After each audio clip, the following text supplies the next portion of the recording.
Mga kababayan o sino man, o baka nanonood ka ngayon, tinatawagan ko ng pansin ang pamilya, asawa o nanay o tatay nitong driver ng motor. Yan dalawang suspect, no? Yan pang nakamaong, nakasakay sa motor, tinatawag ko ang iyong atensyon at ang kanyang pamilya. Ang inyong lingkod ay nag-aalok sa iyo. Kung nanonood man ang asawa mo, inaalok ko to sa asawa mo. O sa nanay, tatay mo. O kahit sa'yo. Ang inyong lingkod po ay nag-aalok ng 500,000 pesos for you if you surrender. And if you surrender,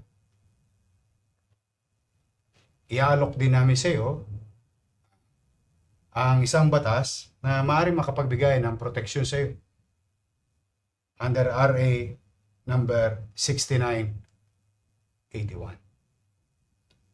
O ito yung tinatawag na Witness Protection, Security and Benefit Act. O mas kilala nating WPP, Witness Protection Program.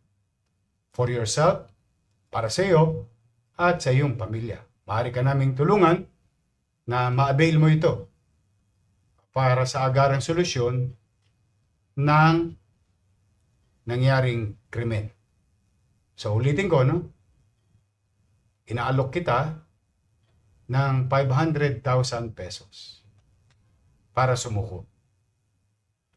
At tutulungan ka namin na kung po pwede, ay ma-avail mo yung WPP para ma-aresto ang iyong mga kasama at itong lalo na yung suspect na bumaril kay George. 500,000 kung isipin mo, yung nakuha nyo kay George, halos gakulangot lang ng halaga na ito. Ng halaga na yun, kumpara sa inaalok ko sa iyo. Ligtas ka na, buhay ka, payapa ang pamilya mo.